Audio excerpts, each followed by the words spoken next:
안녕하세요. 스포츠타임 노윤주입니다. 이번 시간 역시 2018 KBO 리그 각 구단들에 대한 올 시즌 성적과 내년 시즌 전망에 대해 이야기해 볼 텐데요. 이번 시간에는 이재국 기자, 김민경 기자와 함께하겠습니다. 안녕하세요. 안녕하세요. 오늘 이야기해 볼 팀은 바로 KT 위즈입니다. 올 시즌 KT는 144경기에서 59승 3무 82패를 기록했습니다. 창단 이후 첫 최하위 탈출에는 성공했지만 리그 초반 황재균, 강백호 등 기대받았던 야수들을 중심으로 선전을 이어가는데요. 하지만 중반 이후 집중력을 잃은 모습을 보이면서 결국 9위에 머무르고 말았습니다. 네, 사실 올 시즌 KT는 좀 전력을 보면 무시할 수 없는 팀으로 평가를 받았는데요. 올해도 좀 부진을 했습니다. 네, 그렇습니다. KT가 창단 이후에 52승, 53승, 50승 이렇게 바닥권에 있다 올 시즌에는 59승. 역시 50승대를 벗어나지는 못했지만 사상 최초로 어쨌든 4할대 승률을 기록을 했고 또 탈꼴찌를 했다는 부분에서는 의미가 있었습니다. 그렇지만 NC가 2년 전에 창단을 해서 이듬 해에 바로 포스트 시즌을 진출하고 가을 잔치를 갔기 때문에 이런 부분들에 비해서는 사실 KT가 올 시즌 거둔 성적에 대해서는 좀 박한 평가가 지금 나오고 있습니다. 그렇다면 그 부진의 원인은 어디에서 나올까요? 두껍지 않은 선수층을 이야기할 수 있을 것 같은데요. KT가 베스트 라인업이 다른 구단과 비교했을 때 그렇게 떨어지지는 않거든요. 그런데 144경기를 다 치러야 하다 보니까 아무래도 백업 선수가 탄탄하지 않으면 뒷심을 발휘하기 어려워서 지난해나 올해나 뒤쪽으로 갈수록 힘이 떨어지는 모습을 볼 수 있었습니다. 그래서 김진욱 전 감독도 백업 선수들을 충분히 기회를 주지 못한 게 가장 아쉬웠다고 이야기했습니다. 그렇다면 올 시즌 KT 위즈에서는 어떠한 이슈들이 있었는지 키워드로 준비해봤습니다. 기자님께서 짚어주시죠. KT 위즈의 올해 키워드 3가지를 꼽아봤는데요. 첫째는 괴물 신인 강백호, 두 번째는 88억 FA 대여 황재균, 세 번째는 창단 첫 탈꼴찌를 꼽아봤습니다. 네, 첫 번째 키워드에서 알 수 있듯이 정말 시즌 전 정말 많은 기대를 받은 선수가 바로 괴물 신인 강백호 선수였습니다. KT에서 강백호 선수를 영입하기 위해서 정말 많은 노력을 했다고요. 강백호 선수를 지명을 했을 때 혹시나 미국으로 가지 않을까 그래서 공을 많이 들였는데 강백호 선수는 고교 시절부터 투타에서 발군의 활약을 펼쳤고 그 잠재력이 무궁무진했기 때문에 타자로서 또 투수로서 어떤 쪽을 쓰더라도 굉장히 큰 폭발력을 가지고 있다 그런 평가를 내렸습니다. 그런데 강백호 선수가 실제로 들어와서 올 시즌 맹활약을 했죠. 네, 그렇게 해서 결국 강백호 선수가 신인왕을 차지했는데요. 여기서 보면 지난 시즌에 돌풍을 일으켰던 이정우 선수와도 좀 비교가 될 것 같은데 차이점이 있다면 어떤 게 있을까요? 네, 두 선수가 뛰어난 재능을 갖고 있다는 데는 이견이 없을 것 같은데요. 두 선수의 타격 스타일이 완전히 다릅니다. 강백호 선수는 힘으로 치는 파워히터고요. 이정우 선수는 스트라이크 존의 어느 곳에 공이 들어와도 다 안타로 치는 능력이 있는 컨택트 위주의 타자입니다. 신인 시즌 기록만 살펴봐도 두 타자의 차이가 극명하게 나타나는데요.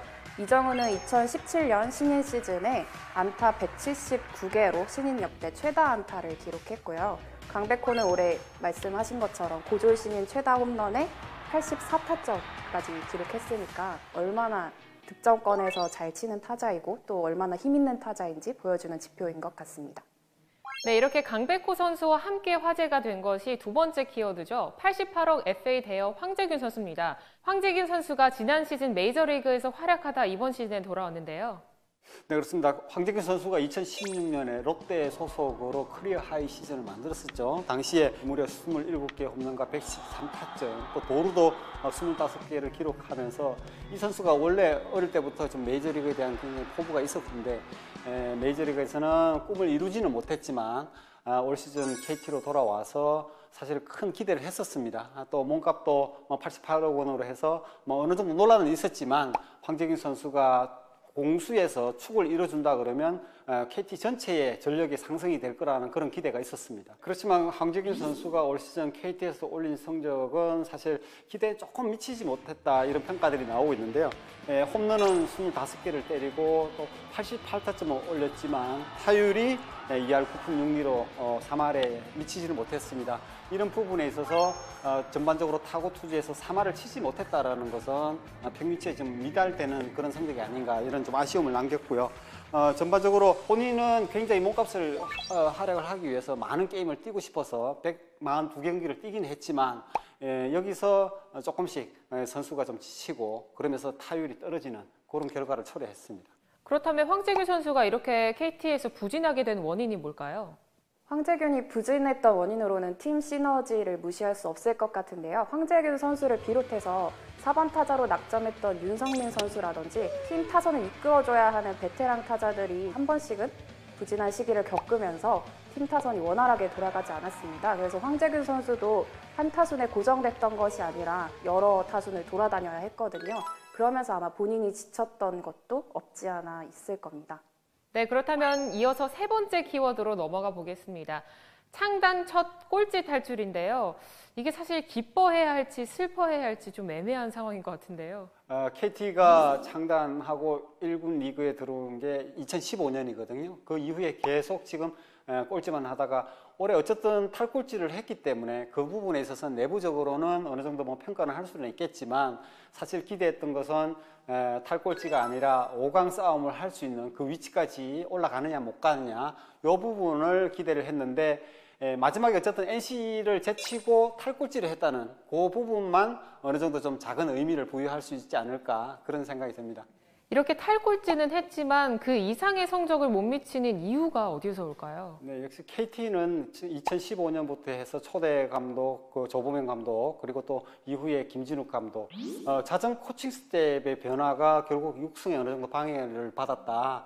이렇게 평가가 나오고 있고, 또 아무래도 그 2군 훈련장이라든지 육승 시스템에서도 시스템을 갖추지 못한 부분이 좀 뼈아프게 왔다. 여기에 NC와 계속 비교되긴 하지만 NC는 어쨌든 초창기에 골격을 맞추기 위해서 투자들이 이루어졌거든요. 그런데 KT는 그 부분에서 초창기에 뼈대를 만들지 못했기 때문에 뒤늦게 이제 황재균 선수를 영입을 하긴 했지만 아직은 그런 부분에서 조금 다른 팀들에 비해서는 좀 미흡한 그런 부분들이 얘기가 나오고 있습니다. 이렇게 많은 문제를 안고 있는 KT가 내년에는 어떤 모습을 보여줄지 전망을 해보도록 할 텐데요. 먼저 KT 이강철 감독이 신임 감독으로 임명이 됐죠? 네, 그렇습니다. 새로운 변화를 시도를 하는데 이강철 감독은 선수 시절부터 뭐 잘 아시다시피 해태에서 많은 우승을 하지 않았습니까? 그리고 또 넥센과 두산 뭐 여러 팀을 다니면서 코치로서도 경험이 풍부하기 때문에 여러 가지 뭐 인품이라든지 그런 부분에서 언젠가는 감독을 할 인물이다 이런 평가들이 나왔습니다. 그래서 지금 처음 이제 지음을 잡게 됐는데 KT를 어떻게 만들어갈지 상당히 기대가 큽니다. 네, 말씀하신 것처럼 정말 이강철 감독이 어떻게 팀을 개편할지 궁금한데요. 현재 어떤 움직임을 보이고 있죠? 이강철 감독이 두산에서처럼 직접 선수들을 육성하진 못하겠지만 코치 시절 그 노하우를 KT 마운드에 전수를 한다면 KT에서 그동안 잠재력은 인정받았지만 그 잠재력을 폭발시키지 못했던 젊은 투수들이 빛을 보지 않을까 그렇게 기대하고 있습니다. 네, 그렇습니다. 올 시즌 더 나은 성적을 만들기 위해서는 타선과 마운드 모두에서 확실한 원투펀치를 찾아야 하는 게 급선무인 것 같습니다. 올해 KT가 가장 큰 수확이 로하스의 발견이었거든요. 로하스 선수가 물론 재계약을 할지 어떨지는 지켜봐야 되겠지만 로하스 선수가 4번 타자를 지켜준다 그러면 강백호 선수가 1번 타자로 계속 가야 될지 중심 타선으로 가야 될지 그것들을 좀 고민해봐야 되고 이진영 선수가 이제 은퇴를 하고 KT가 전반적으로 타선이 좀 노쇠화된 상황들이 많거든요. 베테랑들과 조화를 이룰 수 있는 그 신진 세력이 올라와야 된다. 그래서 황재균 선수하고 같이 이렇게 이루어진다 그러면 타선에서는 올해 굉장히 큰 좀 잠재력을 보였기 때문에 내년 시즌에 좀 기대를 해봐야 되지 않을까 생각을 하고 역시 마운드가 가장 버티는 게 중요하겠죠. 원투펀치가 필요한데 그동안 KT가 외국인 투수로 재미를 보지 못했습니다. 올 시즌 리포터 선수와 피어밴드 선수가 나름대로 목소리를 했지만 상대팀의 에이스와 붙었을 때 이길 수 있는 그 카드가 반드시 필요하고 또 젊은 선수들 중에서도 좀 육성이 잘 돼서 전체적으로 폭이 넓어지는 그런 마운드를 만들지 않는다면 내년 시즌에도 조금 힘든데 그 부분에 있어서는 좀 향상이 되지 않을까 그런 생각이 합니다. KT는 올해 NC, 삼성과 함께 10승 투수가 없는 세 구단 가운데 한 팀이었는데요. 아무래도 외국인 원투펀치도 8승씩밖에 거두지 못하기도 했지만 국내 에이스의 성장이 절실한 팀이기도 합니다. 그동안은 고영표 선수가 홀로 고군분투를 했는데요. 다음 시즌에는 김민 선수를 기대해 볼 수 있을 것 같고요. 그리고 2019년 2차 1라운드 지명 선수였죠. 이대현 선수가 합류하게 되는데요. 이대현 선수도 10승을 충분히 기대할 수 있는 투수니까요. 국내 에이스 투수 3명 정도를 꾸릴 수 있는 상황은 만들어놨습니다. 지금까지 올 시즌 KT 위즈에 대한 이야기와 내년 시즌 전망까지 함께 살펴봤는데요. 이제는 KT가 탈꼴찌 그 이상의 성적을 이강철 감독과 함께할 수 있을지 기대해봐야겠습니다. 지금까지 이재국, 김민경 기자와 함께해봤습니다.